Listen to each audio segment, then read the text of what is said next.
ప్రేక్షలండి అందరికీ నా హృదయపూర్వక వందనాలు. ఈరోజు నా దేవుడు వారి కొత్త నిమిషాలు మనం ధ్యానం చేసుకుందాం. సజీవ సువార్తని ఈ ఛానల్ ద్వారా దేవుడు వర్తమానం మీ అందరికీ నా హృదయపూర్వక వందనాలు తెలియజేసుకుంటున్నా. మీరు ఈ వర్తమానం విన్న తర్వాత మీరు లైక్ చేయండి, షేర్ చేయండి, బెల్ బటన్ నొక్కండి. దేవుడు దీవించుగాక. దేవుడి వాక్యం మన కొత్త నిమిషాలు ధ్యానం చేసుకుందాం. ఈ సజీవ సువార్త అనే యొక్క కార్యక్రమాన్ని మనందరి ధ్యానపూర్వకంగా ఆహ్వానిస్తున్నాను. వీక్షకులు అందరూ కూడా నా హృదయపూర్వక ధన్యవాదాలు. దేవుడి వాక్యం కొత్త నిమిషాలు ధ్యానం చేసుకుందాం. చిన్న ప్రార్థన చేసుకుందాం. ప్రేమస్వరూపుడ ఘనమైన మీ గణనామ స్తుతి వందనాలు చెల్లించుకుంటున్నాం. ఈ మంచి ఉదయకాల సమయంలో ప్రభా నా దయ సమయంలో ప్రభా దేవుడి వాక్యం నన్ను వినపడుతుండగా తండ్రి, నన్ను ఈ వాక్యం ద్వారా ప్రజలు అందరితో మాట్లాడండి, అనేకలతో మాట్లాడండి, నాతో మాట్లాడండి, అందరితో మాట్లాడండి. యేసు నామములో వేడుకొంచున్నాను తండ్రి, ఆమేన్. కొరింథీయులకు రాసిన మొదటి పత్రిక 1వ అధ్యాయము 18వ వచనంలో సిలువను గురించిన వార్త నశించుతున్న వారికి విడుదల కానీ రక్షించబడుతున్న మనకు దేవుని శక్తి అయి ఉన్నది. దేవుని తన పరిశుద్ధాత్మ దీవించుగాక. ఈ దినాల్లో లెంట్ డేస్ క్రైస్తవులు కొంత కూడా ఆచరిస్తున్నారు. కనుక క్రైస్తవులందరూ కూడా లెంట్ డేస్ ఆచరిస్తున్నారు. కాబట్టి కొద్ది నిమిషాలు సిలువ గురించి వార్త కొద్ది నిమిషాలు మనం ధ్యానం చేసుకున్నాము.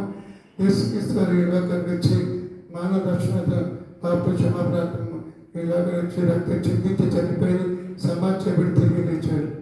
అందరి బట్టి దేవుని మహిమ కలుగుగాక. కనుక యేసు వారు ఈ లోకం వచ్చిన సంగతి మనందరికీ తెలుసు. ఈ దినాలు సిలువ గురించి అనేక సంఘాలు అనేక స్థానాల్లో మరి లెంట్ డేస్ జరిగిస్తున్నారు. కానీ అందరిని బట్టి దేవుని మహిమ కలుగుగా. తద్వారా సువార్త అనేక వినబడుతుంది, అనేక రక్షించబడుతుంది, మార్పులు చూపుతున్నారు. కనుక ఈ లెంట్ డేస్ మనం ఉన్నాము. కనుక యేసు వారు మరి ఏం చేసే లోకానికి వచ్చి మానవుల వరకు రక్తం చిందించారు. ఎందుకు చిందించారంటే బైబిల్లో కొన్ని విషయాలు మనం ధ్యానం చేస్తున్నాం. ఆయన ఎందుకు చిందించారు, రక్తం చిందించి ఎందుకు చనిపోయారు అనే విషయం మనం ధ్యానం చేస్తున్నాము. బైబిల్ వాక్యం యెషయా గ్రంథము 53వ అధ్యాయము మరి వాక్యాలు 6వ చదువుతున్నాము. మనమందరము గొర్రెల వలె త్రోవ తప్పిపోతుమి, మనలో ప్రతివాడును తనకిష్టమైన త్రోవకు తొలిగెను. అంతే, మనమందరము గొర్రెల వలె త్రోవ తప్పిపోతుమి, మనలో ప్రతివాడు తనకిష్టమైన త్రోవకు తొలిగెను. యెహోవా మన దోషము అతని మీద మోపబడేది. ఆయన దోషములన్నీ మన దోషములన్నీ కూడా ఆయన మీద మోపబడ్డారు. మన దోషములన్నీ కూడా ఆయన క్షమించడానికి లోకం ఇచ్చాడు. పాపం రక్షించుడు లోకం యేసుక్రీస్తు లోకం ఇచ్చాడు. సత్యము గురించి ఆయన సాక్షి ఇచ్చుటకు ఈ లోకానికి వచ్చినారు. కనుక లోకమంతా కూడా మానవ దృష్టి దేవుని దృష్టిలో చెడిపోయినది. చెడిపోయిన మానవుల్ని చెడిపోయిన సృష్టిని బాగు చేయడానికి లోకం ఇచ్చినారు. లోకం ఇచ్చి ఆయన శిలువలో రక్తం కాచి శిలువ రక్తం ద్వారా మన వ్యక్తిగత జీవితాలు ఆయన సరి చేశారు. కనుక మన వ్యక్తిగత జీవితాలు ప్రభుత్వ సమర్పిస్తూ మన దేవుని బిడ్డ లెంట్ డేస్లో నీవు ఉన్నాం. మనందరూ కూడా ఒకప్పుడు త్రోవ తప్పి కొద్దిగా పనికిమాలి వెళ్ళిపోయారు. గొర్రెల వారి త్రోవ తప్పిపోతుంది, గొర్రెల వల్ల అన్నాడు. అంచేది ఎవరే గొర్రెలు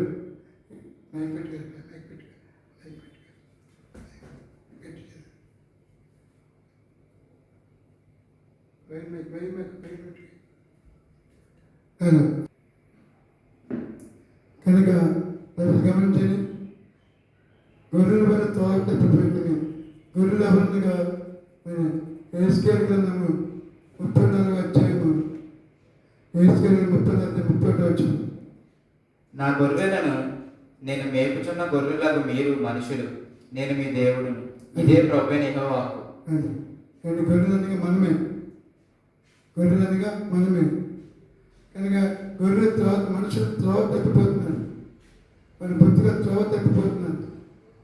అంటే బైబిల్ చేస్తున్న రామపత్రిక 3వ అధ్యాయం 11-12 వచ్చిన ఏమంటే నీతిమంతుడు లేడు, ఒక్కడునూ లేడు, గ్రహించువాడు ఎవడనూ లేడు, దేవుని వెతుకువాడు ఎవడనూ లేడు. అందరూ త్రోవ తప్పి ఏకంగా పనికి మారిన వారైరి, మేలు చేయవాడును లేడు, ఒక్కడైనను లేడు. త్రోవ తప్పి కనుక మనుషులందరూ కూడా దేవుడు ఇచ్చిన మంచి ఆశీర్వాదం, మంచి దీవెన, మంచి ఆలోచనలు కూడా మరి త్రోవ తప్పిపోతున్నాం. దేవుని నమ్ముకున్నాం, ప్రభు నమ్ముకున్నాం, మనుషులు ముందు సాగిపోతున్నాం. అప్పుడప్పుడు దేవునికి దూరం అయిపోతున్నాం. దేవుని త్రోవలను అంటలేదు, ప్రభు త్రోవలను అనలేకపోతున్నాం, ప్రభుత్వం నిలబడలేకపోతున్నాం. కనుక నీ వ్యక్తిగత జీవితం 2 డేస్లో 7 త్రోవలు ఉన్నాం. 2 త్రోవలు ఉన్నాయి, నరక త్రోవ, పరలోక త్రోవ. అంటే దేవుని త్రోవ, సాతాను త్రోవ, 2 త్రోవల మధ్యలో ఉన్నాం.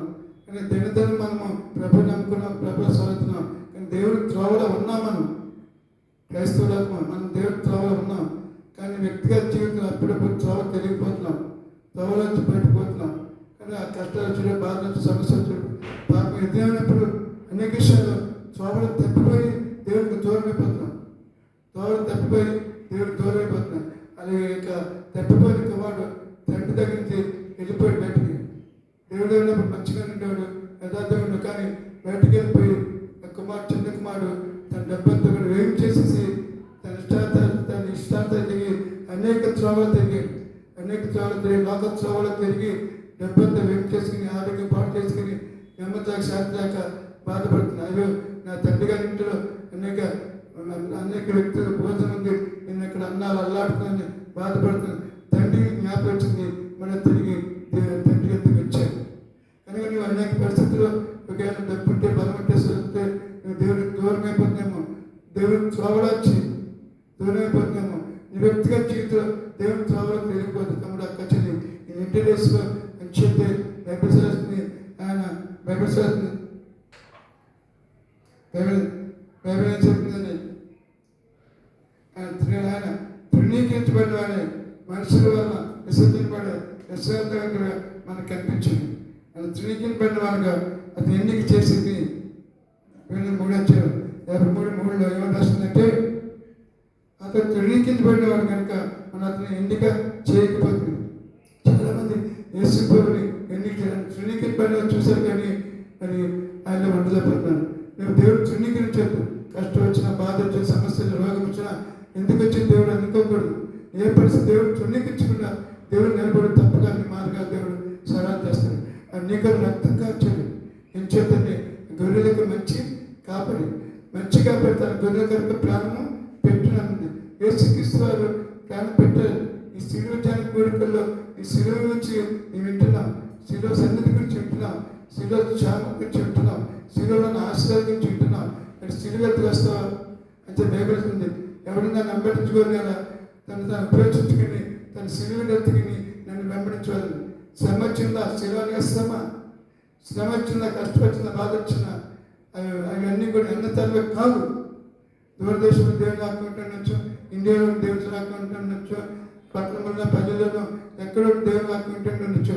ఈ మంచి ఉదయకాల సమయంలో నీ వ్యక్తిగత జీవితంలో నువ్వు త్రోవ తప్పిపోకుండా ఆయన నిలబడి వ్యవసాయం శ్రమనందని వాళ్ళగా మనం మాత్రం ఎంచుకుని ఆయన శ్రమనంగా వింటున్నా, కానీ నీ శ్రమను జ్ఞాపకం చేసుకుంటారు. ఆయన శ్రమను జ్ఞాపకం చేసుకున్నా, ఈ శ్రమ దినాలు ఈ 2 డేస్లో ఆయన శ్రమను జ్ఞాపకం చేసుకుంటా కాదు, నీ శ్రమను జ్ఞాపకం చేసుకుంటూ, నీ శ్రమను తట్టుకుంటూ, ఎవడైనా క్రైస్తవుడైన శ్రమ అనిపించేలా ఆ శ్రమ పెట్టే దేవుడిని మహిమపరచాలని. శ్రమ వస్తుంది, కష్టం వస్తుంది, బాధ వస్తుంది, షాక్ వస్తుంది, అప్పుడు బాధపడ సమస్య బాధపడతారు. శ్రమ వచ్చింది కుంగిపోకు, శ్రమ వచ్చింది బాధపడకు, శ్రమల వైపు చూడకు, శ్రమలకు జవాబిచ్చే యేసు వైపు చూడు, శ్రమలకు జవాబిచ్చే యేసు వైపు చూడు. తప్పగా నీ జీవితం మేలు ఆశలు పొందుతావు. నీ వ్యక్తిగత జీవితం శ్రమ గుడికి అనుకున్నా, వెంటనే శ్రమ గుడికి అనుకున్నా కాదు. యేసులో శ్రమ జ్ఞాపకం చేసుకోండి, నీ శ్రమ జ్ఞాపకం చేసుకుంటూ నీ శ్రమను నేర్చుంది ప్రభుని ఆరాధించు. ఆ శ్రమలానికి గల గొప్ప ఆశీర్వాదం దేవుడు దాచించాడు నీ కొరకే ఆ శ్రమలానికి గల గొప్ప ఆశీర్వాదం నీకు దాచించాడు. అమ్మిస్తున్న సమయంలో తమిళ సోదర క్రైస్తవ నీ వ్యక్తిగత జీవితం ప్రభావ, నా వ్యక్తిగత జీవితం నాకు సహాయం చేయగలవా? ఏసేపుకి శ్రమ వచ్చింది, అన్నదమ్ములు విడిచిపెట్టేసి అందరూ శోధించారు, తల్లిదండ్రులు విడిచిపెట్టేశారు. కానీ ఆ శ్రమలో ఏసేపు తట్టుకున్నాను. పిట్టు ప్యాలెస్ టు ప్యాలెస్ అంటే గోతులో వచ్చి ఆ యొక్క ప్యాలెస్ దగ్గర కారణము తన పాపాన్ని దూరంగా ఉన్నాడు, శాపాన్ని దూరంగా వేసుకోడు, పాపాన్ని పారిపోయాడు కనుక అట్టడికి ప్రాంతరించి ఉచ్చి స్థితి పెట్టాడు. కారణము శ్రమ తట్టుకున్నాడు, జైలు వేసేసాడు, కానీ చాలా బండ్లేసి చాలా బాధపడ్డాడు.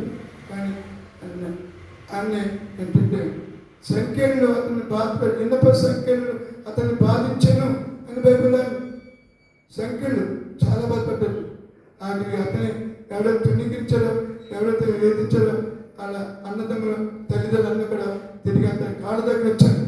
సోదరుల శ్రమ తట్టుకో, ఎవరు నేను నిందిస్తున్నారో, నేను వేధిస్తున్నారో, నేను శోధిస్తున్నారో, నేను చెప్పాను చూస్తున్నారో, లేకపోతే వేధిస్తున్నారో అటువంటి పరిస్థితి శ్రమ తట్టుకుని నువ్వు శివుడు ఎత్తుకురా, శివునాథుడు నిన్ను ఆదరిస్తున్నాడు, బలపరుస్తాడు. ఆయన ఎదుగు ప్రయాసపడే బాధ వచ్చే సమస్య నా దగ్గర నేను నీకు విశ్రాంతిగా, నీకు ఆరోగ్యంగా, నెమ్మది కావాలి, దీవుని కావాలి, ఆశ్రయంగా వీళ్ళతో నింపబడతావా? ఈ మాట్లాడిన దూరదర్శన సోదరు, ఎక్కడున్న సోదరుల నువ్వు ఎక్కడున్నప్పుడు ఇక్కడ ప్రభా నా వ్యక్తిగత నాకు సహాయం చేయండి.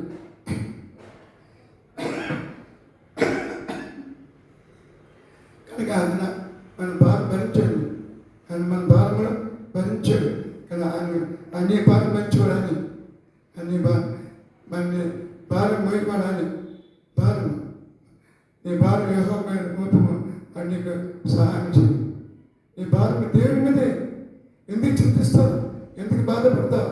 ఒకవేళ ఏ రకమైన పాప శాపాలు ఇలా ఉన్నాయా కడిగేసుకో. యేసుక్రీస్తు ప్రతి పాపని కడిగేసాడు. కానీ నేను వ్యక్తిగా చేసి ప్రభా నేను విశ్వాసంగా నిలబడతాను, ప్రభుత్వం నిలబడతాను, నేను నాకు సిద్ధపడతాను. ఇండియాని విశ్వాసకుంటావు, ఇండియాని విశ్వాసకుంటావు. ఇండియాని విశ్వాసకుంటే నీ కష్టాలు, నీ బాధలు, నీ సమస్యలు తీర్చిబడి నువ్వు దేవుడిలాగా సిద్ధపడతావు. కనుక నీ మాట్లాడు, నువ్వు ఆధారపడ, భయపడ, బాధలున్నా, సమస్యలున్నా, బాధలున్నా, సమస్యలున్నా, ఏ రకం వ్యాధులున్నా, ఏ రకం కష్టమున్నా, ఏ రకం పాపం నేను వేధిస్తున్నా, ఏ రకం శోధన నేను వేధిస్తున్నా, యేసు దేవుడు నీకున్నాడు. నువ్వు నమ్మిన దేవుడు గొప్ప దేవుడు. ఆయన పేరు యేసు. దేవుని బిడ్డ, ప్రభుత్వ బిడ్డారా ఆయన నమ్మకం పైన వేస్తున్నాం మన దేవుడు సేవిస్తుంది కనుక నువ్వు నమ్మిన దేవుడు గొప్ప దేవుడు. కనుక అటు దేవుని దగ్గరికి వచ్చి దినదినము శిలువుని గురించి రాత నశించిన వాళ్ళు వెళుతాం. నీకైతే గొప్ప శక్తి, గొప్ప శక్తి, కష్టాల శక్తి, బాధల శక్తి, అప్పుల శక్తి, సమస్యల శక్తి, అప్పుల శక్తి, రకరకాల విషయాలు దేవుని గొప్ప శక్తి ఇచ్చి నేను బలపరిచి నీ దీవించి ఆశీర్వించుకుంటాక నువ్వు వ్యక్తిగా చెప్పి ప్రభుకు సమర్పించుకుంటా. ఇంకా నువ్వు ప్రభుకి సమర్పించకపోతే, నువ్వు దేవుడికి సమర్పించకపోతే ఉన్న పాటు ఉన్న స్థానంలో ప్రభా నేను నీకు సమర్పించాను అంటున్నాను. నీ బైబిల్ చదువుతుంది, నీ బైబిల్ ఏం చదువుతుందంటే నువ్వు బొత్తిగా త్రోవ తప్పిపోయాడు. దావీదు ఏం చేశాడంటే మంచివాడే, యథార్థవంతుడే, వ్యక్తిపరుడే, కానీ అది త్రోవలో తొలగిపోయాడు. తన వ్యక్తిత్వం వ్యర్థమైపోయాడు. ఒక రోజున ఒక స్త్రీని చూశాడు, మోహించాడు, తీసుకొచ్చాడు, పాపం చేశాడు. తర్వాత ఏం చేశాడు? మనకు వచ్చిన కష్టం అంతా అర్థం కాదు. పాపం వల్ల వచ్చే పాపం వచ్చే జీతము మరణం. అంటే పాపాన్ని ప్రాచితం అనిపిస్తున్నాడు. తన సొంత కొడుకే ఏం చేస్తున్నాడంటే తను తరుగుతున్నాడు. ఒకవేళ పాపంని తరుగుతున్నామో, శాపాన్ని తరుగుతున్నామో, పాప పట్టి అప్పు చెప్తామా అన్ని మొక్కలతో పాప మోసుకున్న వాదారా అంటారు. కానీ మన వ్యక్తి అయితే పాప విడిచిపెట్టి, శాపం విడిచిపెట్టి దినదినము దేవుడితో తప్పిపోకుండా ఆయన శిలువను ధ్యానించుకుంటూ ఆయన శిలువ ఎత్తుకొస్తే శిలువనాథుల యొక్క రక్త ప్రోక్షను బట్టి నీ వ్యక్తి జీవితం కలగబడుతుంది, నీ వ్యక్తిగత జీవితం కలగబడుతుంది. పరిస్థితిగా జీవిస్తావా? దేవుడికి సిద్ధపడతావా? కనుక యేసు ప్రతి పాపని పవిత్రంగా చేయండి. ఏదైనా తర్వాత పుట్టుకున్నా నిండా విశ్వాసం తప్ప గొప్ప ఆశగా చెప్తావు. గొప్ప దీపం, పాప క్షమ పనులు, రోగ స్వస్థ పనులు అన్ని విషయాలు మేలు పడతారు. ఇంకొక యేసు వచ్చాడు, యేసు వచ్చానికి నేను అన్న చూసివేయన్నాను. ఎవరు మనసు అనుకున్నా మనం పూర్ణశాంతంగా చేస్తున్నాను. కానీ నేను పూర్ణ శాంతంగా ఉండాలి, ఆశీర్దించబడాలి, ప్రభులకు సిద్ధపడాలి, క్షమాపణ పొంది దేవునికి సిద్ధపడతావా?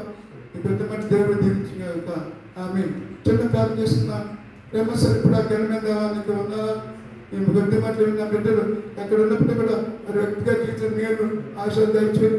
అదే సమయంలో వ్యక్తిగత ఆశ పాపను ఒప్పుకుని విడిచిపెట్టి శిలువ రక్తం కలగబడి ఇండియన్ క్రైస్తవులుగా జీవించి దేవుడు సిద్ధపడే భాగ్యం వీళ్ళందరికీ దయచేయండి. యేసు నామములో వేడుకొంచున్నాను తండ్రి. ఆమేన్, ఆమేన్, ఆమేన్. నాకు సారం మీ అందరికీ నా వందనాలు. ఇట్లా మీ సోదరులు బిషప్ జీవిస్తున్నారు రాజపేట కాకినాడ